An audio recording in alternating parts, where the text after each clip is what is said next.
en castellano llano, largo y tendido. Era bella e inteligente en extremo, filósofa, astrónoma y matemática. Esta mujer fue tan talentosa que brilló con luz propia en el centro científico más importante del mundo. Pero una banda criminal la odiaba a muerte. La acusaban de ir contra Dios. Así que un día esa turba, incitada por su fanático líder, asaltó y asesinó cruelmente a la dama. La violencia religiosa es tan común que esto podría haber pasado hoy, en pleno siglo XXI. Pero lo que cuento pasó en el siglo V, a Hipatia de Alejandría, y luego sus asesinos incendiaron la biblioteca de la ciudad donde ella enseñaba, borrando de un golpe el conocimiento de siglos acumulado por la humanidad entera. Mas, ¿debe lo espiritual estar tan peleado con el saber? ¿Quién puede aprogarse la verdad?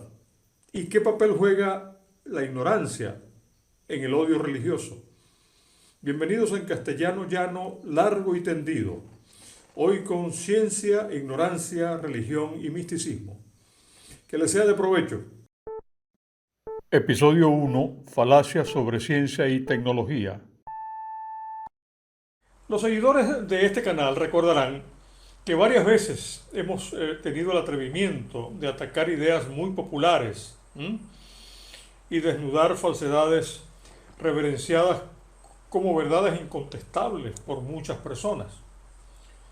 Y es que en el lenguaje común la gente suele, por ejemplo, confundir como si fueran equivalentes conceptos que realmente no lo son.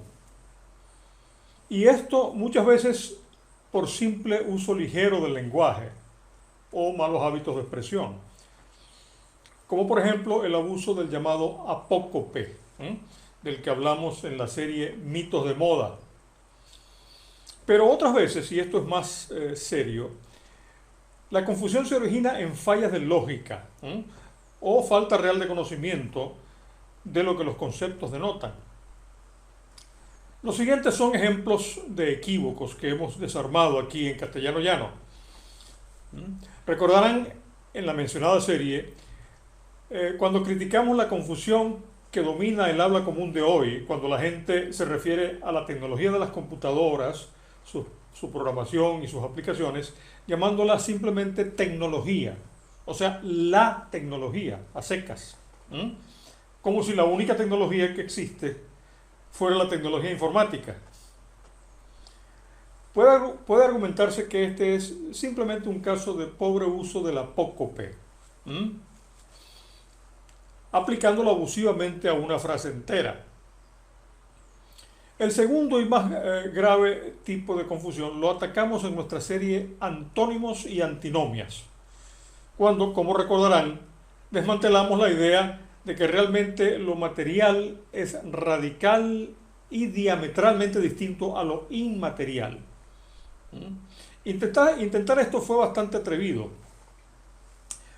porque la idea de que el mundo de lo sustancial y el mundo de lo insustancial son opuestos mutuamente excluyentes es algo que el común de la gente acepta por verdad consagrada, porque creemos a pie juntillas, o sea, sin chistar, que existe una barrera dura, digamos una especie de muro de Berlín o muralla china entre ambas realidades, lo sustancial y lo insustancial. Pero quienes hayan visto esta serie sabrán que si la rama más dura de la ciencia más dura, la llamada mecánica cuántica dentro de la física moderna, nos ha demostrado algo fuera de toda duda, es que todo cuanto forma parte de cualquier sustancia en realidad es mayormente insustancial. De hecho, cuanto más la ciencia avanza en el entendimiento de ese espacio que es millones de veces más pequeño que las partículas elementales subatómicas, tratando de encontrar por fin esa barrera dura, la misma parece cada vez más en duda.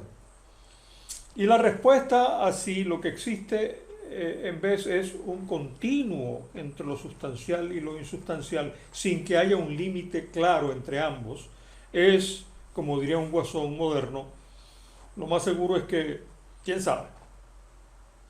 Pues bien, En esta serie intentaremos desmantelar ciertas fábulas muy comunes sobre lo que es ciencia y lo que es tecnología. Lo primero que debe hacerse para desbaratar la lógica de una equivocación es aclarar sus premisas, o sea, las bases del argumento.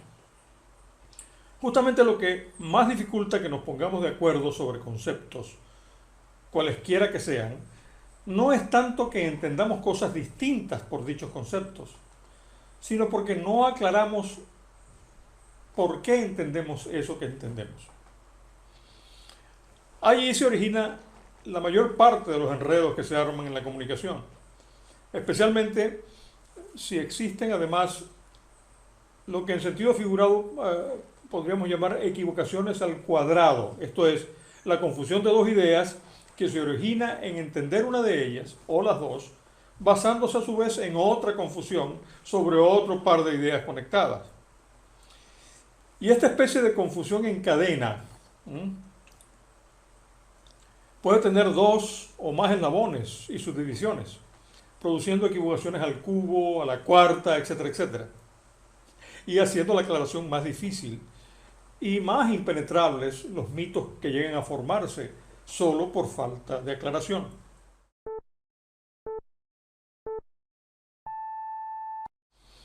Hablando de cómo desbaratar la lógica de una equivocación,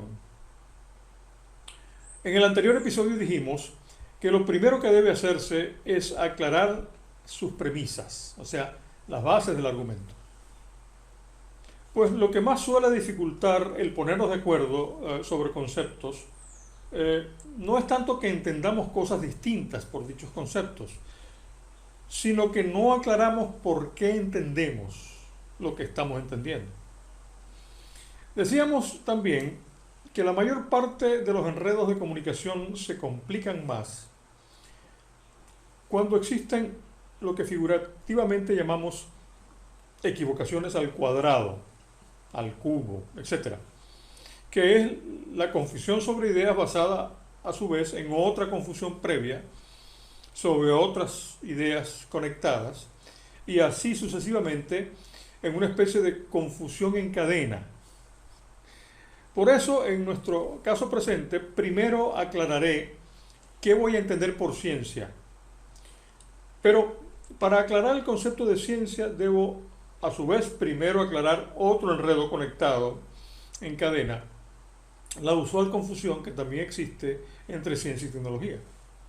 En nuestra serie en castellano llano mitos de moda, pusimos en evidencia el error común de pensar que la tecnología se reduce solamente a los aparatos tangibles, ignorando otros elementos de la tecnología que tienen más que ver con el mundo intangible de las ideas. Pongamos el caso de la tecnología para clavar clavos. Esta, desde luego, no se reduce solo al artefacto duro, por ejemplo, al instrumento llamado martillo o la pistola de clavos, etc. Hay otras cosas que son absolutamente esenciales en dicha tecnología, como por ejemplo los métodos de uso, que son componentes más blandos en el sentido de que se refieren más a lo cognitivo, al know-how, o sea, al saber hacer tecnológico. En el caso del martillo, por ejemplo, hay formas de usar el instrumento para clavar un clavo sin las cuales ni el mejor martillo sería útil para el propósito. Por ejemplo, si para clavar tomamos un martillo por la cabeza y no por el mango, la tecnología no nos servirá o será bastante ineficiente, ¿verdad?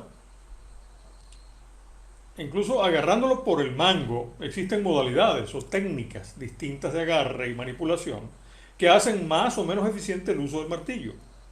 Lo mismo aplicaría para una pistola neumática de clavos, para un hacha de piedra o para cualquier otro artefacto creado por la humanidad. Ningún instrumento constituye por sí solo tecnología.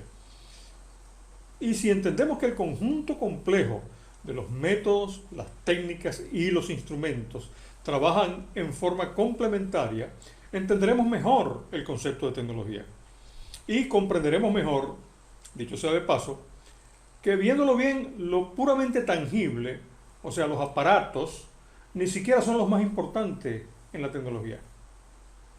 Que los aspectos blandos de la tecnología, el llamado software, tienen realmente primacía sobre los aspectos duros, el hardware, queda claro si contestamos una simple pregunta. ¿Qué fue primero, el hacha de piedra o la idea del hacha de piedra? ¿Qué fue primero, el martillo o la idea del martillo? Como también argumentamos en la serie Mitos de Moda, lo mismo aplica al tornillo de Arquímedes, al giroscopio, al microscopio, al sextante, al termostato, a la brújula y a la extraordinaria variedad de otras tecnologías que, contrario a los que quizás piensan que la informática es la única tecnología, han acompañado a la humanidad por miles de años antes que apareciera la primera computadora. Pero aquí nos topamos con otro eslabón en la cadena de confusión sobre el concepto de tecnología.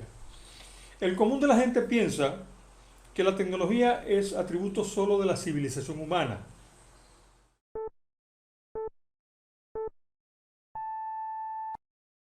En el proceso de aclarar nuestras premisas sobre lo que entendemos por ciencia y su diferencia con la tecnología, hemos estado desenredando primero la cadena de confusiones que hay sobre este último concepto.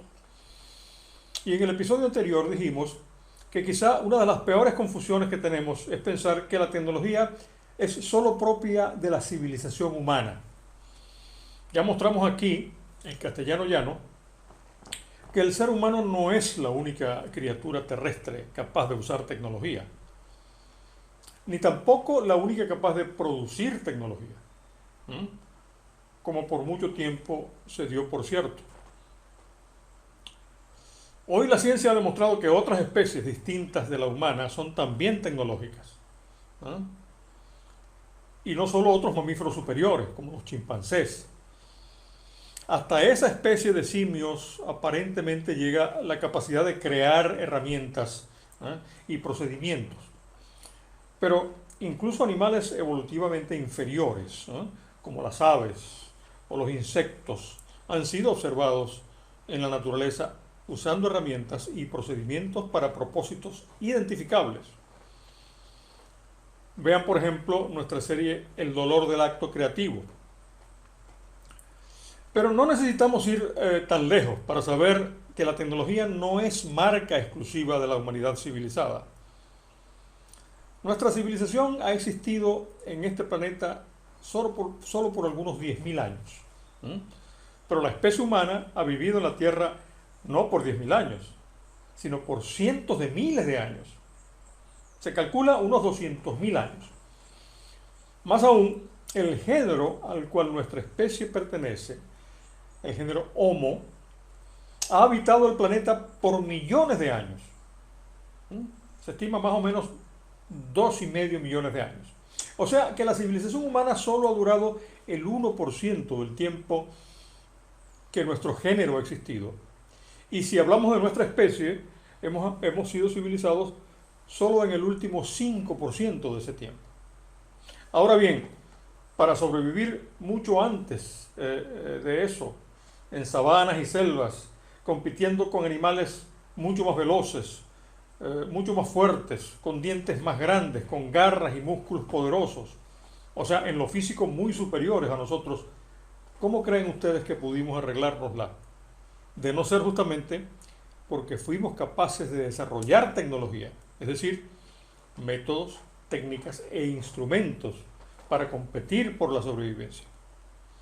Ahora bien, que no fuéramos civilizados en el 95% de nuestra historia como especie significa que durante todo ese tiempo no fuimos sedentarios jamás.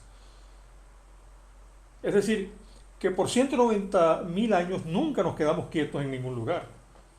Nada de pueblos, ciudades, naciones o imperios. Solo grupos llamados bandas o clanes, equivalentes más o menos a familias extendidas, deambulando desnudos en taparrabos o en abrigos rústicos por todas partes, cazando y recolectando lo que encontráramos. Ahora bien, ¿cómo sobrevivimos contra seres mucho mejor equipados para matar, como por ejemplo el tigre diente de sable? Bueno, el diente de sable podía tener colmillos, digamos, de hasta 28 centímetros, y nosotros éramos incivilizados, pero ya entonces éramos tecnológicos. Por eso pudimos contra esta y otras terribles fieras que entonces abundaban. ¿Qué tecnología inventamos? Bueno, nada parecido a nuestra tecnología civilizada de hoy, pero tan efectiva y eficiente que nos permitió prosperar, mientras que el diente de sable se extinguió. Justo cuando nosotros comenzamos a civilizarnos, o sea, hace unos 10.000 años. Para aprender a fondo sobre esta tecnología, el antropólogo Robert Lee de la Universidad de Toronto estudió por años los hábitos de los Tunsan, en castellano los llamamos bosquimanos, ¿eh? Uno de los últimos grupos de cazadores y recolectores que hasta hace muy poco todavía deambulaban por el desierto de Kalahari, en la República Africana de Botswana.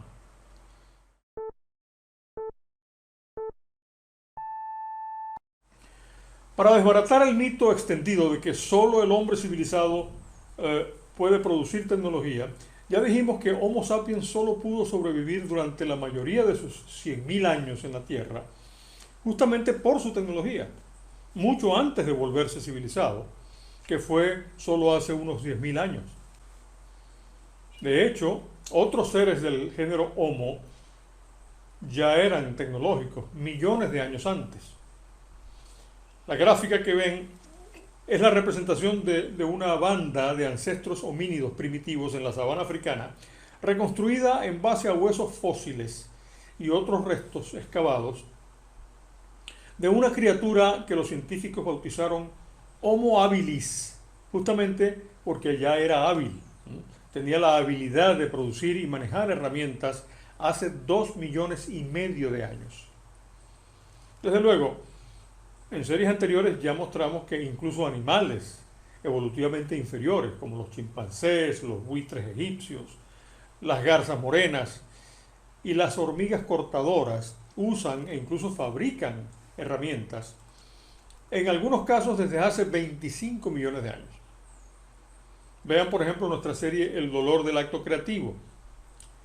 Así que eso de que la tecnología es solo del hombre civilizado es, bueno, una confusión grande. Alguien dirá, bueno, profesor, pero estamos hablando de tecnología moderna, avanzada, no de esos instrumentos rústicos, de esas tecnologías inferiores. Bueno, lo que define una tecnología como avanzada no es que se base en instrumentos de madera, piedra, plástico o silicón, ni tampoco que sea del siglo XX de nuestra era, o de la edad de bronce en el siglo XII antes de Cristo, o de la era informática o de la edad de hierro. Lo que define el avance de una tecnología es si resulta o no adecuada para resolver problemas a un costo razonable, y especialmente para la sobrevivencia del individuo, grupo, sociedad o especie que la usa. Por eso el concepto de tecnología avanzada siempre es relativo. Por ejemplo, la tecnología del martillo común. Esa tecnología quizá esté con nosotros desde el siglo V antes de Cristo, pero no la desechamos por atrasada o inferior, ¿verdad? Después de 2.500 años todavía nos sirve en casa para clavar clavos, ¿no? Desde luego, por su mayor eficiencia, una fábrica moderna de muebles preferiría seguramente herramientas eléctricas de escala industrial para clavar clavos.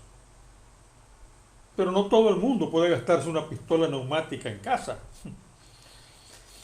Ahora, si le diéramos a una tropa de chimpancés unas escopetas, e intentáramos enseñarles esa tecnología como único medio de sobrevivencia, no durarían mucho, ¿verdad?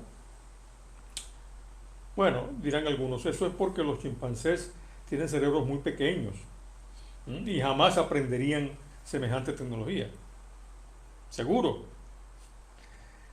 Geza Teleki, un antropólogo húngaro que trabajó bajo Jane Goodall, la célebre primatóloga especialista en el estudio de los chimpancés salvajes, se dedicó con ahínco a aprender la tecnología de pesca de termitas, de la que esos simios dependen para su consumo de proteínas en la selva africana, y que consiste entre 10 técnicas distintas en identificar la entrada a los túneles que las termitas abren para entrar a los termiteros y luego disimulan con una tapa del mismo material, encontrar y seleccionar delgadas ramitas que sean adecuadas a la tarea, quitarle las hojas y nudos más finos, introducirlas de un modo preciso para que salgan con larvas de termitas pegadas, etcétera, etcétera. Los chimpancés aprenden esta tecnología simplemente observando a sus mayores.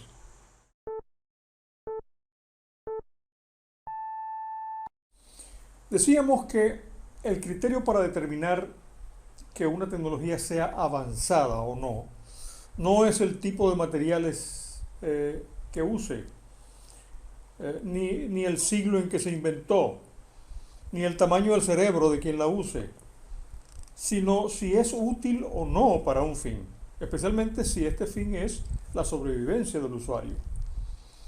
Como ejemplo, decíamos que si bien un chimpancé se moriría de hambre en la selva si tuviera que aprender y usar la tecnología humana de la escopeta, por ejemplo, como único medio de sustento, lo mismo pasaría si se cambiaran los papeles y un humano, para sobrevivir, tuviera que aprender y usar la tecnología de los chimpancés para extraer larvas de un termitero, que son esos grandes nidos de barro, ¿verdad?, que las termitas construyen y que son fuente crítica de proteínas en su dieta. De hecho, el científico húngaro Géza Teleki, quien trabajó con la célebre primatóloga Jane Goodall, especialista en la conducta de los chimpancés salvajes, dedicó muchas semanas a aprender observando a un chimpancé veterano, que es como los jóvenes chimpancés aprenden, los métodos y técnicas para hallar la entrada a los túneles que las termitas abren y luego disimulan con una tapa del mismo material, seleccionar ramitas adecuadas a la tarea, quitarles las hojas y nudos más finos, introducirlas de un modo preciso, moverlas de un modo también preciso para que se peguen larvas y termitas, etcétera, etcétera. Y luego de 4 meses de esfuerzo sin poder dominar las técnicas, abandonó. Un reto igual nos presentaría a los humanos de hoy la tecnología de los últimos grupos de cazadores y recolectores que hasta hace poco deambulaban por el desierto del Kalahari en la República Africana de Botswana, que en castellano llamamos bosquimanos, en inglés bushmen y en su propia lengua los Nsan, a quienes el antropólogo Robert Lee de la Universidad de Toronto estudió por años. Con su tecnología basada en utensilios de madera y piedra, domesticación del fuego y rudimentos de metal que empezaron a usar poco antes de que la civilización los absorbiera, el doctor Lee observó que una banda de bosquimanos con sus flechas envenenadas y arcos al hombro podían llegar a una acacia de sabana y solo observando las huellas de animales alrededor del árbol, determinar, por ejemplo, que era una manada de antílopes, esos grandes primos de los venados que abundan en África y eran su presa favorita. ¿Cuántos animales tenía la manada? ¿Cuántos eran machos? ¿Cuántas hembras? ¿Cuántas crías? Sus edades, si había algún animal lisiado y hasta cuánta ventaja en el camino le llevaba la manada a los cazadores. Por lo hondo de las marcas conocían el peso del animal y por el desgaste del arco de sus pezuñas conocían su edad. O sea, sabrían, por ejemplo, cuántos de los grandes machos eran viejos y por tanto más débiles. Sabían, por ejemplo, que para evitar sobrecalentarse bajo el sol africano, las manadas se desvían de su trocha si avistan un árbol para ir a refrescarse bajo su sombra. Por lo que, dada la posición del sol, podían deducir la hora en que ese árbol daba sombra en ese lugar y así calcular cuándo los animales se congregaron allí a descansar. Desde luego los bosquimanos no sabían de horas de reloj. O sea que no estamos diciendo que solo mirando las huellas podían decir, ajá, estuvieron aquí a las 11 a.m. en punto. Y si nos damos prisa, en una hora los alcanzamos. No. Mas por su experiencia sobre el tránsito del Sol, la velocidad de las manadas y su propia velocidad de persecución, podrían tener una idea bastante buena de cuánto tiempo le faltaba para alcanzar a la presa. Y si les cogería la noche para regresar, o si tendrían que acampar, etcétera, etcétera.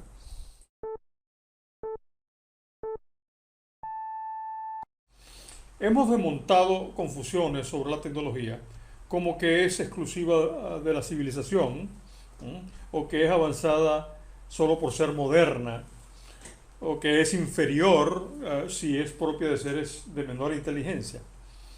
Citábamos la dificultad que tuvo el científico Geza Telecki para aprender la tecnología de los chimpancés, la misma que permitió a estos animales dominar lo que el doctor Sagan llamó la industria de la pesca de termitas, y prueba de lo mal que nos iría con todos nuestros cerebros superiores si cambiáramos de lugar con los chimpancés, o sin ir más lejos, si tuviéramos que sobrevivir en el desierto del Kalahari con la tecnología de los bosquimanos, los Unsan.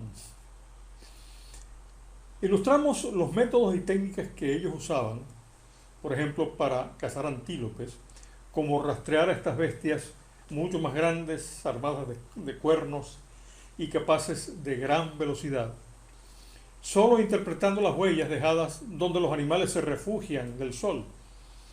Otros trucos tecnológicos de los bosquimanos eran los que usaban justo para manejar el calor en la persecución de antílopes. Sabían, por ejemplo, que los cuadrúpedos, que son seres de 4 patas, pueden correr mucho más rápido que los humanos, pero que al hacerlo se sobrecalientan con facilidad y luego les cuesta liberarse de la excesiva temperatura corporal debajo de sus pellejos gruesos y peludos, por lo que deben detenerse con frecuencia para refrescarse. Sus cuerpos horizontales reciben más radiación solar directa, y aunque al caminar se ventilan bien, al correr se sofocan y pierden fuerzas con facilidad. En cambio, los bípedos humanos, al caminar erectos sobre 2 pies, reciben menos radiación directa y se liberan del calor más eficientemente por sus pieles más delgadas, especialmente si andan desnudos o semidesnudos, como los bosquimanos del Kalahari. Y más todavía si no corren a toda velocidad, sino al trote corto. Ningún bosquimano podría explicar estas cosas científicamente, pero las conocían bien y usaron el conocimiento con mucha astucia en su tecnología de caza. Imagínense al grupo de bosquimanos de nuestra historia, que por sus huellas acaba de descubrir la manada de antílopes que camina 1 hora por delante de ellos. De inmediato se echan a trotar en dirección a las huellas. Las bestias llevan mucha ventaja, pero considerando tamaño y peso, la ventaja en realidad la tienen los bosquimanos, con sus cuerpos pequeños, delgados y cargando solo arcos y flechas. Al cabo de cierto tiempo se acercan a la manada lo suficiente para que ésta los divise, se asuste y se largue a correr. Cuando pierde de vista a los perseguidores, la manada se detiene a descansar. Pero en un rato más los vuelve a divisar, se vuelve a asustar y se larga de nuevo en carrera tendida. Esto pasa varias veces, hasta que uno de los animales, quizá el más viejo o el lisiado, está tan agotado que ya no puede retomar la carrera. Los bosquimanos están cansados, pero el antílope lo está mucho más, por lo que se queda en el sitio hasta que lo alcanza una flecha fatal. Pero imagínense la cantidad de otro conocimiento que encierra esta tecnología. Simples flechas y piedras filosas no pueden matar a un gran antílope adulto, a menos que sea desangrándolo, lo que quizás retrase la cacería por horas y obligue a los cazadores a defender la presa de otros predadores que son diestros en oler la sangre. Esto sería muy malo, sobre todo si se les hace de noche en el regreso. Debieron entonces aprender a fabricar el veneno de la flecha que hace que el antílope muera rápido, ¿m?, y pueda ser cargado y destazado lo antes posible. Y así muchos otros métodos y técnicas de la asombrosa tecnología Tongsan.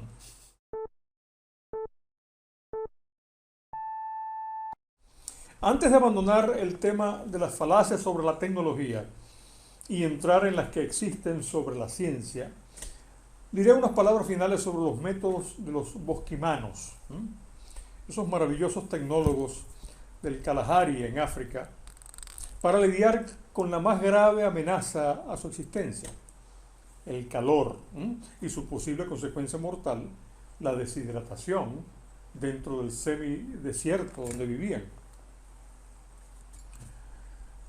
Ya vimos el modo astuto cómo usaban a su favor el calor y la deshidratación de los animales que cazaban. Pero ¿cómo lidiaban con su propia deshidratación? Sabiendo que muchas plantas de clima seco guardan el agua en sus raíces, los llamados tubérculos, los bosquimanos eran expertos en identificar estas plantas, desenterrar las raíces, rayarlas con simples herramientas, y tomando la pulpa cruda, desmenuzada en una mano, apretarla con el puño de esta manera, exprimiendo el jugo del tubérculo, que es básicamente agua enriquecida con nutrientes, haciendo que se deslizara el líquido por el pulgar directamente a sus gargantas. Ingenioso, ¿no? Pero más ingenioso era el modo como encontraban fuentes de agua en medio de la aridez del Kalahari. Sabían, por ejemplo, que el agua subterránea solía aflorar en el fondo de cavidades de roca porosa del desierto. Y aunque no podían orientarse muy bien en estas cavernas, sabían que ciertos monos, como los mandriles y otros animales visitantes frecuentes de esas formaciones rocosas, sí podían encontrar con facilidad la ruta hacia los ojos de agua profunda por su capacidad de olfatear la humedad. Conociendo también la inclinación de los animales a lamer sal, y en particular la irresistible curiosidad propia de los monos, los bosquimanos cavaban pequeñas cavidades en la roca porosa, haciéndose los distraídos, pero asegurándose de que los mandriles estuvieran mirando. Y allí escondían terrones de sal dentro de las cavidades, y luego fingían irse del lugar, pero en realidad quedándose escondidos a observar de cerca a los animales. Imaginémonos la escena. Eventualmente uno de los mandriles no resiste más y corre hasta la roca a ver qué fue lo que el bosquimano dejó escondido en el agujero. El mandril mete su pequeña mano extendida por el agujero hasta la muñeca, pero al cerrarla alrededor del terrón de sal ya no puede sacar el puño. Y en un santiamén, aprovechando el momento de confusión en que el mandril trata de resolver el problema imposible para su cerebro, de cómo sacar la mano del agujero sin soltar el terrón, ya el bosquimano está encima de él y lo captura. Pero el bosquimano no le hace ningún daño mortal al mandril, sino que lo deja amarrado al lado del terrón de sal y finge otra vez irse, pero en realidad se esconde de nuevo a observar.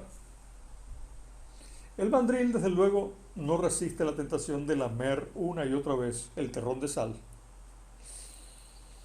Y el bosquimano espera pacientemente hasta que el pobre animal está ya casi muerto de sed, por el calor, la sequedad y la sal ingerida. Y entonces lo suelta de su prisión.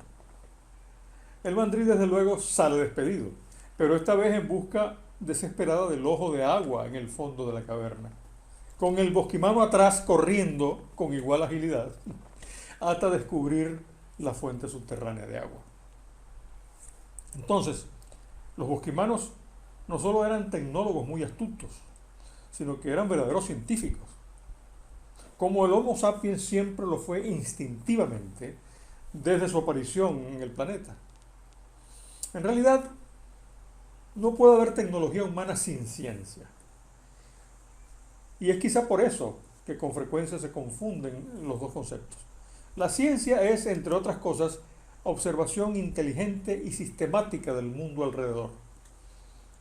Eso en que los bosquimanos debieron desplegar gran habilidad por milenios para ser capaces de desarrollar su pasmosa tecnología. En efecto, la ciencia y la tecnología humanas van muy de la mano y tienen mucho en común, pero son ámbitos distintos del quehacer del Homo sapiens.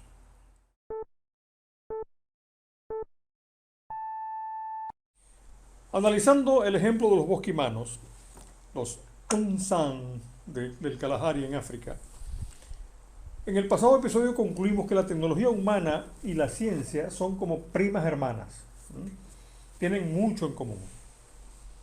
Pero afirmar que tecnología humana es lo mismo que ciencia constituye una falacia. Ciertamente, sin ciencia no puede haber tecnología humana, en el sentido de que la observación inteligente y sistemática de la naturaleza, que es esencial a la actividad científica, es en lo que la especie humana se basa para desarrollar métodos, técnicas y herramientas útiles a su sobrevivencia, bienestar y progreso. Pero la ciencia es la producción de conocimiento, mientras que la tecnología es la aplicación de ese conocimiento a un propósito determinado. La ciencia busca el conocimiento en sí mismo y por sí solo, no necesariamente pensando en su aplicación para un propósito u otro. La tecnología, en cambio, busca la utilidad práctica del conocimiento. La ciencia representa el impulso elemental de nuestra especie por saber, por conocer el cómo y por qué del mundo a nuestro alrededor. La búsqueda del conocimiento por el conocimiento mismo. Esta búsqueda no es ni buena ni mala en sí, sino que es la sed fundamental del intelecto humano. La tecnología, en cambio, puede usar ese conocimiento puro para aplicarlo a propósitos constructivos o destructivos, de progreso o de retroceso, para propósitos moralmente aceptables o inaceptables. En la serie sobre antihéroes famosos de este canal digital ya analizamos varios ejemplos de tecnologías retrógradas que usaron y usan la ciencia en forma dañina para la humanidad. Entonces, ciencia y tecnología definitivamente no son la misma cosa. Otra falacia bastante común sobre la ciencia es que el conocimiento científico es absoluto e irrevocable. La gente tiende a imaginarse que la ciencia es una especie de gran libro o enciclopedia de verdades establecidas eternamente. O como se decía en latín, per omnia secula seculorum, por todos los siglos de los siglos. Nada más lejos de la realidad. Las afirmaciones de la religión son las que pretenden ser absolutas, no las de la ciencia. Los conocimientos generados por la ciencia son en esencia siempre conclusiones provisionales, en el sentido de que son explicaciones sobre los fenómenos naturales que tienen vigencia solo mientras no surja una mejor explicación científica de los mismos. De hecho, dada la confusión que comúnmente existe, la gente no se entera de que la ciencia, más que un conjunto de conocimiento o un conjunto de conocimientos, es en realidad sobre todo y antes que nada un método de prueba aceptado por toda la comunidad de estudiosos para establecer si una conclusión sobre fenómenos naturales puede tomarse o no como cierta. Y este método de prueba, llamado experimento o método experimental, es justamente la manera establecida en consenso para determinar si una explicación sobre dichos fenómenos es buena o es mejor que otra. Y no porque lo diga alguna liturgia como verdad revelada, sino porque cualquier observador objetivo puede reproducir dicho experimento y verificar la legitimidad de sus resultados de modo independiente. Por último, la gente tiende a creer o a caer en el error de pensar que ciencia es ausencia de ignorancia. Al contrario, si algo distingue a un verdadero científico es su disposición a aceptar que en última instancia no sabe nada sobre lo que no puede someter a prueba científica. En nuestra serie Mitos de Moda 2 citábamos al señor Atahualpa Yupanqui, quizá el más célebre folclorista argentino del siglo XX, quien una vez dijo: no soy un creyente, soy un dudante. Pues bien, todo verdadero científico es un dudante, en el sentido de que solo acepta explicaciones sobre hechos observables que puedan comprobarse experimentalmente. Y eso solo hasta que aparezca otra mejor explicación experimental. Si te gustan los temas que aquí tratamos, te invito a que apoyes, compartas y te suscribas gratis a nuestro canal digital en la dirección que aparece en pantalla, donde encontrarás todas nuestras conferencias. Mientras tanto, amigos remotos, apreciemos nuestra capacidad para aprender lo que aún no sabemos y que hoy ustedes y yo quizá sabemos un poquito más. Hasta la próxima.